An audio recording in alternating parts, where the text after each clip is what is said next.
So as I was reading Exodus 21 this week, I was thinking of this Scottish folk song that it's called the Scythe Song by Dougie MacLean. It's an interesting tune. It's a song where he is watching, the writer's watching his father work a scythe, this blade. It's actually the picture there, and he's obviously working a field or doing something to cut down tall grass. But he's asking his father how he would work the blade, how to use a scythe. And the song proceeds. He tells him, well, this is not something you're going to learn inside a day, but, stay close beside me and I'll try to show the way. And then he sings the chorus. You've got to hold it right, feel the distance to the ground, and move with a touch so light until its rhythm you have found. Then you'll know what I know. And as he then continues the song, he thinks about that teaching and how it applied to learning to play the guitar and learning an instrument and learning how to sing a song, and then eventually how to be a man, how to grow up and how to live life, and really learning the rhythms. And the whole art of the song is just thinking about there's things that we have to learn that are not easy, that we're not going to pick up quickly. And we have to kind of move delicately because, swinging a blade, if you do it sloppily, you're going to hurt yourself. I think that's where we're at in Exodus. Exodus 21 is a tough text. We're going to, actually, the next several chapters, it's the book of the covenant is the section that we're in. It's this text that, it's a blade. We're like swinging a scythe around, and if we're not careful, we're going to hurt ourselves. I can't tell you how many folks, as I looked up different preachers through the years, what they do in the book of Exodus, how many of them say, well, you probably could just skip through this and maybe just run past it real quick if you got to do a week on it. Well, that's not how my mind works. So it's like, well, no, I think if God's got it here, he's got it here for a reason. I think it's worth taking the same kind of time we take with anything, but we have to acknowledge it's tricky, and we need to slow down and think carefully. I think we have some barriers we have to overcome. I think one of the reasons why this text is so relevant to us is it hits on barriers that a lot of folks that have trouble with the Bible will struggle over and stumble over.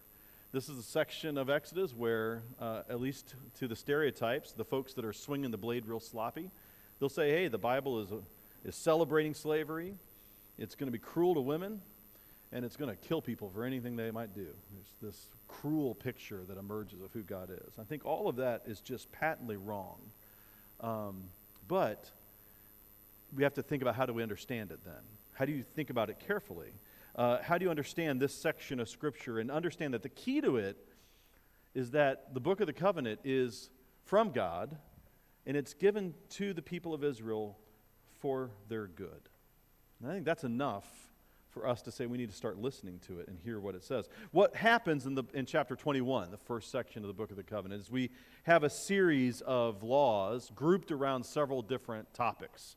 They're going to talk about male slaves, and they're going to talk about female slaves, and they're going to talk about capital crimes, crimes for which you can get the death penalty. They're going to talk about crimes that don't get the death penalty or bodily injury. And then they're going to talk about really what kind of be grouped as kind of crimes of negligence, and your property crimes, the things that happen on, these are the laws related to ox goring in pits. Well, isn't that a fun topic to talk about? It's some tough stuff. But all of that is to say this is what God has to say for his people. And the placement of it is pretty interesting. I mean, this is the first thing that happens after he gives them the Ten Commandments. They write these things in stone. This is the word of the Lord. They hear the word. And the response of the people is, we can't hear the voice of God anymore. I think we're going to die. Moses, you need to do this. So Moses is now going up the mountain, receiving a word, and coming down. And it's this back and forth rhythm. And this is what God has to say for him. So if you don't have your Bibles open, let's look at Exodus 21. I want to move through them all. I want you to hear these different laws, and we're trying to reflect on what they're about. But the first that Michael read for us, these first 6 verses, are all related to slavery, and really speaking of male slavery. So some of the rules that you hear there, you heard him talk about there was a limit on slavery for the Jews. In fact, it was a 6-year limit. First thing he says is, if you're going to serve for 6 years. And in the 7th, they'll be free. There's a rule about singleness in marriage. If they come in single and they are done when they're single at the end of it, they can be free. If they're married and they were married at the beginning, they're married at the end, then they can be free and their family will go with them. However, if they were single at the beginning, they got married during the time of their servitude, well, that's a little more complicated. And then actually that woman, the children, actually the women, if they're slaves of the household, they would remain there. And he says, well, you got to go. You got to leave them because they still have ownership stake. And then there's this interesting little rule at the end where there's this concept of a permanent rule. Now, what's happening there? Well, why is it that the Bible doesn't get rid of slavery? Wouldn't that be nice? And I think that's one of the troubling things throughout our own history, especially in our country, the relationship we had in our history with the ugly history we had with slavery. It doesn't. And the slavery at the time in the ancient Near East was the norm. It was a very normal practice. But I want you to see some things that are happening that the Bible is shifting. God's instructions are really changing the practice and doing something quite different. The first thing I want you to see is that the relationship of slave here is built on the basis of human dignity. And that's a radically different concept. Slavery happened all the time in the ancient Near East. But the idea of slavery as a form of permanent servitude was the norm. And here, the very first thing he does is say, if you're going to be a slave, it's going to be time limited. That's a huge change from the culture around them. It's saying something. What's lingering in the background, this is the first thing he says after the Ten Commandments, the first laws that are coming. What he says is remember who you were. You were slaves. The idea of slavery, we probably have to struggle a little bit because in our mind, when we hear the term slave, what we think about is American plantations, southern plantations, and that particular version of slavery. A lot of practices here might resemble something more of what they used to know as indentured servitude. The idea that they could sell themselves, a person could improve their station by selling themselves off for a period of years. To say, I'm going to work for you for this period of years. Think about this like a long-term contract where there's a lot of rules. Probably the best analogy, Curtis may have words with me afterwards on this, but I think the best analogy is military service. Because it's not just an employment contract. It's not just signing to work on for your employer for a period of years, and if you break it, they may kind of annoy you for a while, but you're going to be okay. No, it's military service. You're signing on, and you're signing on for a period of years, and there's benefits that are coming your way, but guess what? You're a soldier, and your job is to follow orders. That's probably closer to the analogy here, and he limits it. It's building a relationship on human dignity, so the fact that it's time limited. The second thing it does is that the law celebrates the sanctity of marriage while honoring the rights of the master. And this is a tricky piece of this. What's going on with this? Like, hey, if you're single, then you get to go out single. But if you're married, if the master gives him a wife and she bears him sons or daughters, the wife and her children shall be her masters, and he shall go out alone. What's going on there? Well, if the master's giving her a wife, then say that's somebody else that he owns their rights for those period of years. So the master has this person as employee, this past person that he is covering their expenses, paying their room and board. They owe them a period of service. And so by marrying them, they can't just end that period of service. He that owes them something here. And so it's navigating the tricky relationships of the slave and especially the tricky relationship of the female slave, which is a whole separate category we're going to talk about in a minute.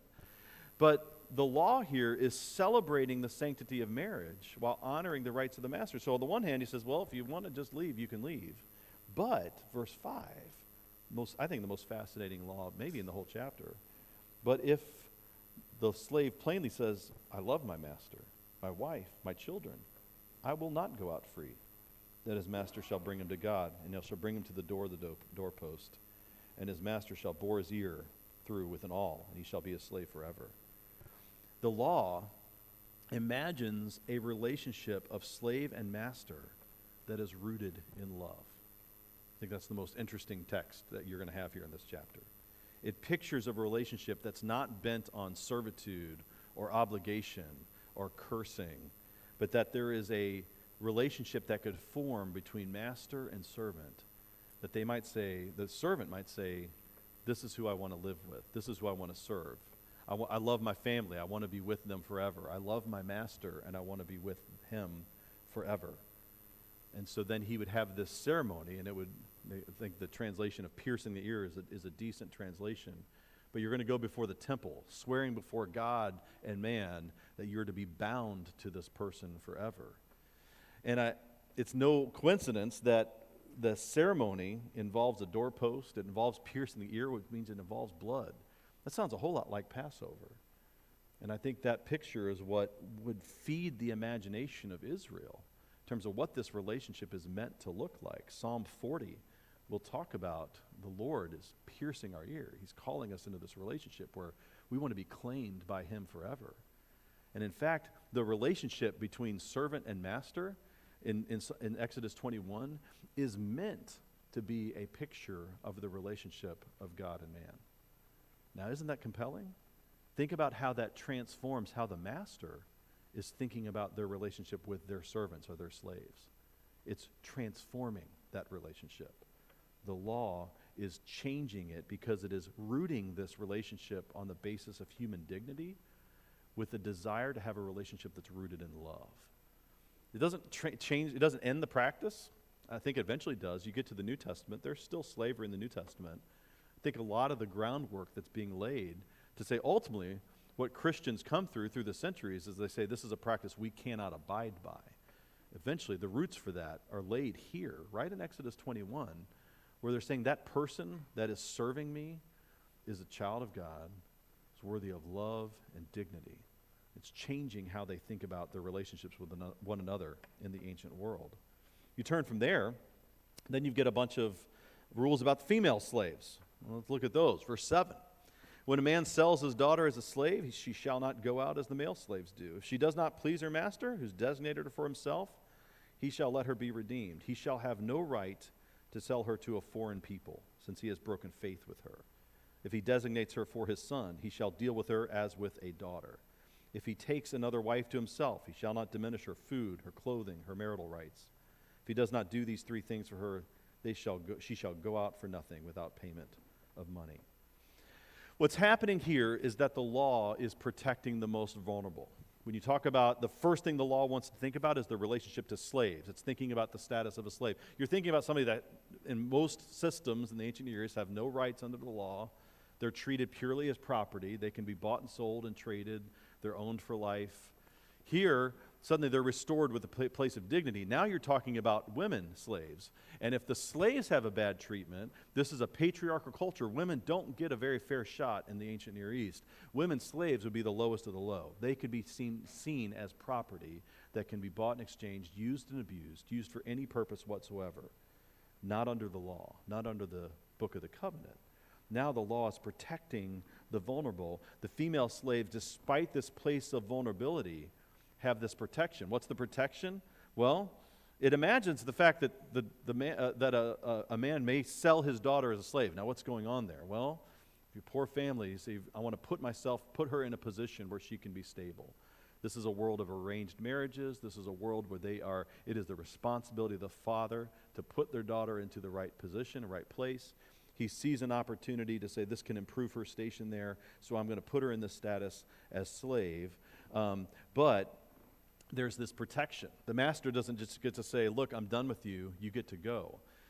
To be a woman without a home in the ancient world is one of the most dangerous and most vulnerable places you can be. And here, there is this protection. He doesn't just get to say, be gone. He actually has to let her be bought back, to be redeemed by the father. If he doesn't want her, give her back to the dad. So the law is securing a stable home for her. Then she is not his plaything to get used as he wants. So he can take her as a wife. That may happen. That can imagine. But if it does, guess what? She's a wife, not just a slave. So he doesn't get to throw her on. He can marry her a son, marry her off to the son. That's fine. But then she's a daughter to him. This basic posture is she's treated with dignity. The status that she has, she keeps, and it gets as high a status as possible. So if she's a slave, before she's a slave, she's a daughter. If the master doesn't want her, she goes right back to the dad. If the master elevates her and says, I'm going to take her as a wife, guess what? She's a wife more than she's a slave. He's responsible for her. He has to take care of her. He has to provide for her needs. Her status as wife and daughter are more important than her status as slave. And if he fails to do any of these things, if he fails to treat her as wife, to treat her as daughter, guess what? She gets to go back and be rescued, to be redeemed by her father. Taking her creates an obligation as a wife to provide that must be honored. So there is this law that's protecting and lifting her up and giving her a dignity and status that is simply unheard of in the ancient world. Go to the third category. Let's think about capital crimes. Verse 12, whoever strikes a man so that he dies shall be put to death. But if he did not lie in wait for him, but God let him fall into his hand, then I will appoint for you a place to which he may flee. But if a man willfully attacks another to kill him by cunning, you shall take him from my altar, that he may die. Whoever strikes his father or his mother shall be put to death. Whoever steals a man and sells him, and anyone found in possession of him shall be put to death. Whoever curses his father or his mother shall be put to death. So here you have the laws about capital punishment. And the big thing I want you to see there as you go through those laws is that the capital punishment reflects the basic value of human life.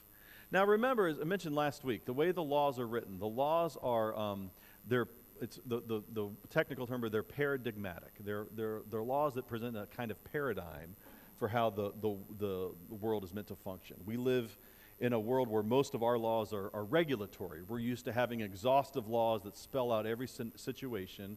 What these laws are doing is presenting case law. They're presenting, here's some basic orientation to God's view of justice. Here's how you're to behave towards one another. And in fact, these are all written to be memorized. You can tell that because if you see the structure of them, they're all grouped in about groups of 5. And they kind of have a certain relationship they read. And some of that gets lost in translation, but you read it in Hebrew, there's a certain rhythm to these things. So we're each category, you're getting oriented to think about what is God's view of justice. Well, capital punishment in the Bible reflects the basic value of human life. Capital punishment doesn't start here in Exodus 21. It starts back in Genesis chapter 9. In the wake of the flood, Genesis 9 verse 6 says, whoever sheds the blood of man, by man shall his blood be shed. Capital punishment is a reflection of that basic value of human life. You take a life, you give your life. Because that person that died is a person of dignity, that person created in the image of God, an image bearer of God. And so that's the basic starting point. And that starting point here in these capital punishment rules, there's 5 of them. It starts with that basic restatement. There's death for death. But then there's kind of playing with the rules then. What if it's an unintentional death? Well, if there's unintentional, then there's going to be protection. You're not going to die. There's going to be a city of refuge. We'll talk about that in a minute. There's this interesting comment about the altar, that they'll literally be taken away. If they kill him by cunning, verse 14, you shall take him from my altar that he may die. There was a common practice in the ancient Near East that it's almost like we have today. We think about the term of the idea of sanctuary. That you wind up in a church that you can be, the church can keep you in sanctuary. That's kind of the practice there, that a person in some of these cultures in the ancient Near East, they could, if they're a murderer, if they're being hunted down, they can touch an altar of the god and be of one of the gods and be rescued. Not so here. This high value of human life is reflected in the standard of capital punishment, but then there's protection for those who kill without intent. The problem, you say you kill somebody unintentionally, which is what it imagines here. The problem is the basic standard of justice in their culture would be, we'll talk about later, it's really kind of a retribution. It's like a family honor obligation to kill the person that killed somebody in your family. And it recreate a kind of culture where you can have kind of a Hatfields and McCoys thing. You can have these generational battles that can go on because, somebody kills somebody and then their family comes out and kills them, and then their family's going to go do this, and you get these blood oaths and going back and forth. And there's this end point. There's a way to kind of, how do we get away from this? Well, here there's this first hint of what gets spelled out in further detail later in the law, which is this idea of refuge. I will appoint for you a place that he may flee. Eventually that becomes a picture of the cities of refuge, that there could be places that a person who committed unintentional homicide, they killed a person, they didn't mean to, there was manslaughter, something happened, it was a mistake, an accident, they can have this place, this outlet. So there is a protection for those who kill without intent. So the heart matters, the intent behind this. There's also the law reflects this high value of both family and slaves. Now, this is the stuff that makes some folks uncomfortable. The idea of capital punishment in our world today makes a lot of folks uncomfortable. In fact, I remember when I was in law school, we had a lot of symposiums on the subject of capital punishment. But I remember one person, only one time in all those I heard, actually talked about their religious views, why their view of the Bible shaped their opposition to capital punishment. And their opposition was rooted in 10 Commandments. And they said, well, it's thou shalt not kill. But that's not what the Bible says. The Bible said thou shalt not murder. And then here in Exodus 21, it actually imposes an obligation on the state, on Israel, to have capital punishment, which I think should shape our sense of values today. Even while opposition to capital punishment can be for lots of good reasons. It can be because you don't have a system that enforces things equitably, and so you have, you enforce decisions based on race or color, or really the most important is based on money. The rich get a different kind of treatment than the poor. Those are all reasons today. But that core value is still there. The value, the basic value of human life that's reflected in a law that says there are crimes for which the death penalty is appropriate. And notice here, it's not just for murder. Whoever strikes his father or his mother shall be put to death. Whoever curses his father or his mother shall be put to death. Now remember, think about last week, we're in the language of the 10 Commandments. This is a violation of that command to honor the father and the mother. Now the language of cursing and striking is probably not some quick slap in the midst of some heated argument. That cursing is not just saying a word in anger. I think the language in the Hebrew is a pretty stark sense. The striking sounds a lot like an intent to kill, like it's an attempted murder. There's a real effort to really destroy these folks. And this cursing is a real rejection of their status as parent. But even so, I think it probably strikes us and challenges us to see that the Bible imagines it is to dishonor the parents is so stark of a thing that in Israel they would say, God says this person is so depraved in their rejection of their parents that they need to die. And that should just give us pause. It also reflects the high value of slaves. I want you to notice verse 16. I think it's an important one as well. Whoever steals a man and sells him, and anyone found in possession of him, shall be put to death. Now what they're talking about is kidnapping. But in the time, when they're thinking of kidnapping, what is the core crime that they're thinking of? They're thinking of slave trading. That's the core of what's happening here. It's a death penalty for people trading slaves. Now, echoes for us in the Bible would be thinking about Joseph and what his brothers did to him. That act in Exodus 21 is an act worthy of death. So the family of Israel is collectively indicted. Their fathers all deserve to die for what they did to their brother, buying and trading in slaves.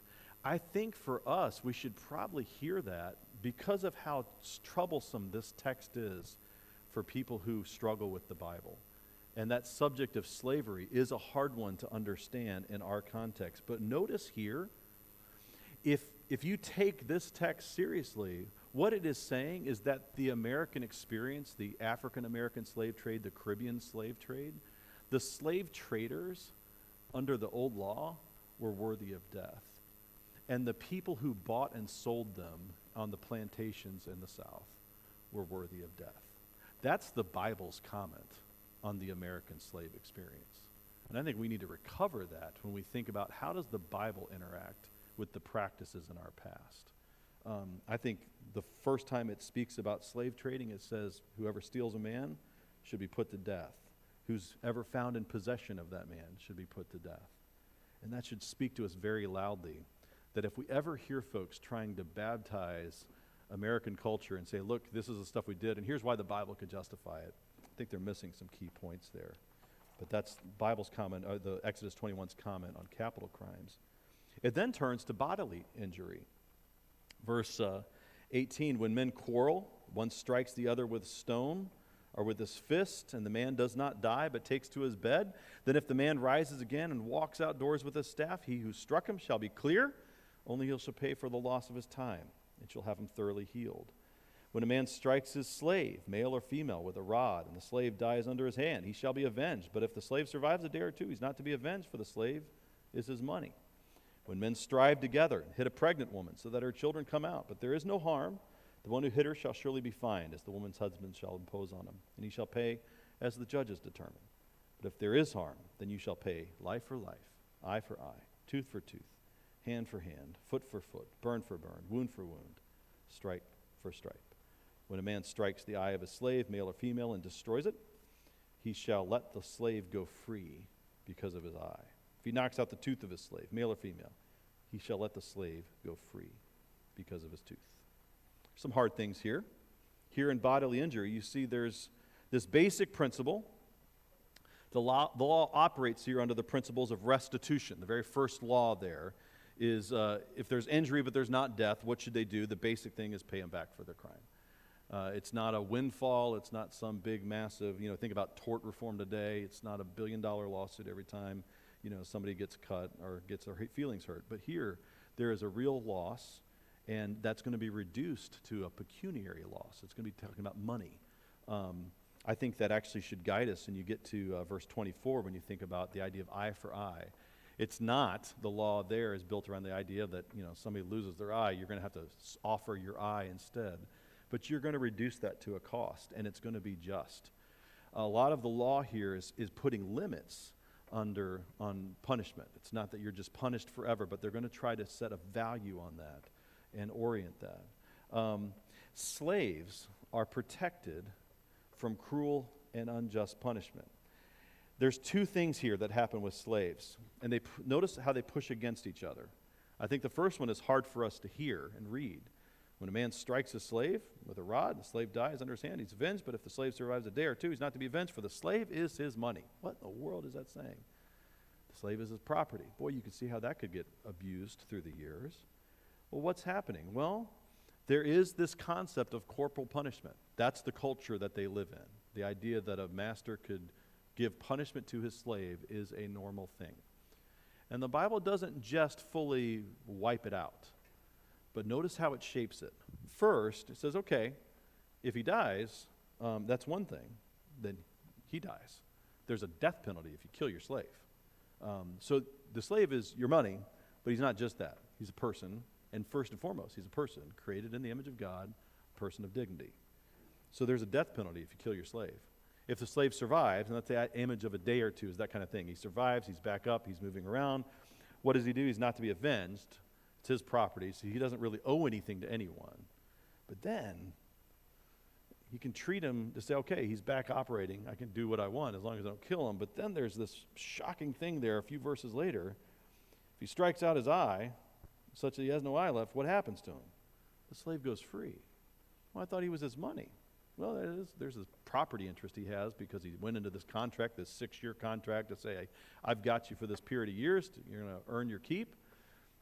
But if you damage your eye, if I damage his eye, well, he gets to go free. In fact, if he knocks out his tooth, why is he talking about knocking out his tooth? Well, for them, the eye is a pretty serious injury. It's permanent injury. Knocking out a tooth, hockey players knock their teeth out all the time just for fun, right? It's not a great injury, but it's not debilitating. You're going to keep on functioning. So it's even setting as low a bar as any kind of injury that's observable and suddenly becomes occasion for the slave to go free. Now think about what that does to this culture of corporal punishment. How much you're going to think you want to attack your slave. If you do any kind of injury to them in any way, shape, or form, they're going free. The slaves are being protected from cruelty, from unjust punishment. And their position as a child of God is more important than their position as a person of service in this household for this period of years. And the default position, if anything goes wrong, free them. Let them go free. Notice, too, that the unborn are protected as people here. Verse 22, when men strive together and they strike and hit a pregnant woman. So their guys are in a fight, and they kind of sloppy about who's around them, and this woman gets hit that's next to them, pregnant. Her children come out, they're born, there's no harm, they're safe. There's a price to be paid. There's a fine, and the husband can set it, all right? So there's this price to be paid for hitting this woman such that the child is born. But if there is harm, verse 23, then pay life for life, eye for eye, tooth for tooth. There is this principle of protecting both pregnant woman and the unborn. It's the principle of what's called lex talionis, which is the principle of retribution. There is, if the child dies, if the woman dies, then they die. There's a death penalty for killing the unborn child as much as it is for killing a pregnant woman. Again, do you think that's relevant to our culture today, where we think about the world of abortion? Boy, I think it is. I think you're seeing the Bible frame the values of who people are and how valuable they are, regardless of their economic status, regardless of their status as slave, regardless of whether they are born or unborn. They have a human dignity that gets protection in the eyes of the law. The law, then, the last thing is that the law offers what I'd call bounded justice. The principle of lex talionis, that's the Latin phrase for this, the eye for eye, tooth for tooth, is in its inception here a limit on punishment for crimes. Because I said before, like you can get into these kind of blood feuds where say, I'm just going to, you touch me. If you lay a hand on me, I'm going to destroy you and your family, your children, your children's children, on down to the generation. I mean, think about all sorts of vengeance movies that we've been celebrating in our culture over the last 30 years. That's the kind of stuff they do. And vengeance becomes this endless cycle that cannot be escaped from. You keep trying to pay back, they're going to pay you back, and you got to pay them back, and there's just never an end. The principle of lex talionis here, of eye for eye, tooth for tooth, is meant to put a limit on that. Because ultimately what God will say is, vengeance is mine. I'm the God of justice. Justice belongs to me, not you. And so they can put it in God's hands, give him that, they have that single price they pay for the crime, and then they turn it over to God.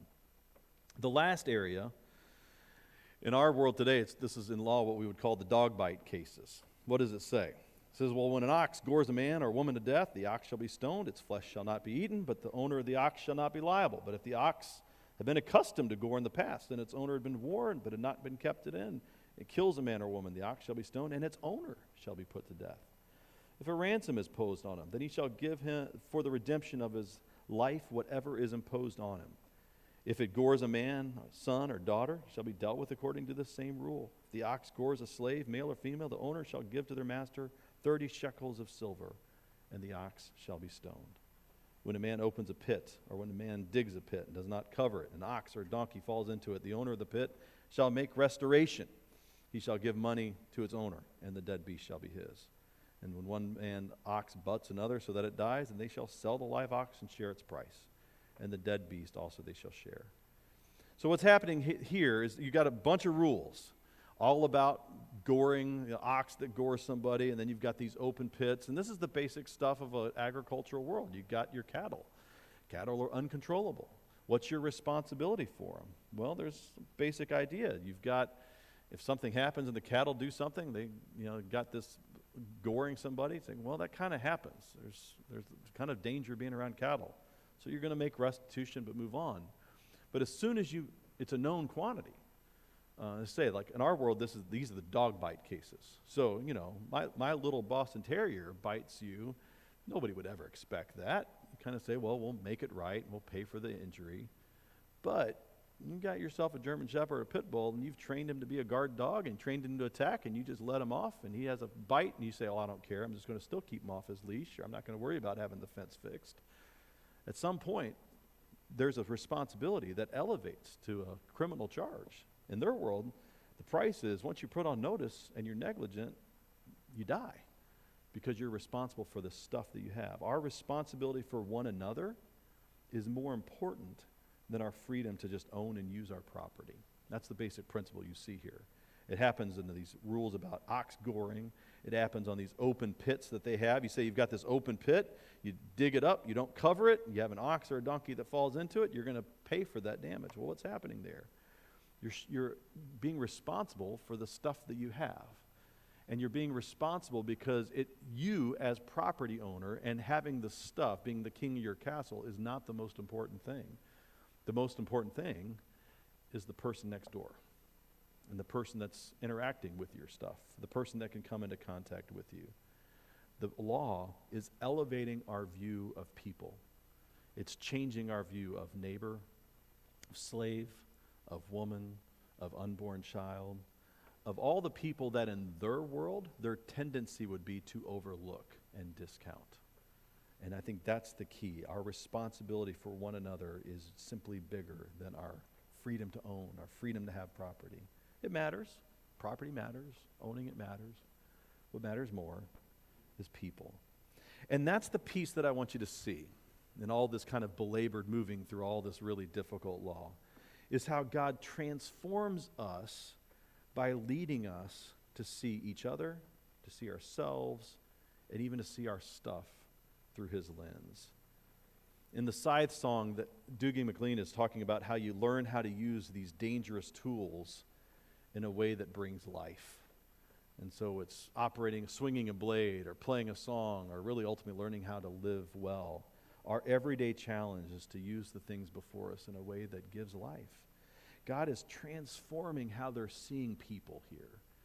He's teaching them to love God and love your neighbor, which is the essence of the law. And he's teaching them to love their neighbor first by seeing every person that we encounter, born and unborn, as a child of God, as an image bearer of God, regardless of their status, regardless of how much money they make, regardless of their education, their language, the color of their skin. Anything, any category that we might use in our world today to separate us from one another, to look down on another, to see ourselves as somehow above or different or other, we are drawn together here in the book of the covenant. God is transforming our everyday because he's leading us to see each other through his eyes.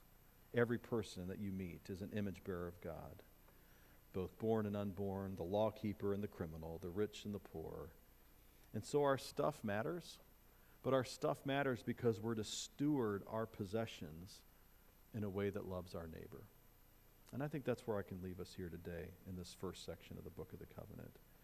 How is God transforming your everyday to help you see others, to see the people around you through his eyes? Love your neighbor as you love God. Let's pray. God, as we navigate hard text, I pray that you'll help us to hear what you have for us as we see your heart for people in the way that you could look to those that in their world they would have overlooked. And you see them not just as one of many, but you see them first as people needing your love, needing your care, and needing your protection. God, give us eyes to see the hurting and the needy in our world, and to give ourselves over to love them well. In Jesus' name, amen. If we can help you in any way, please come while we stand and sing. What can wash away my sin?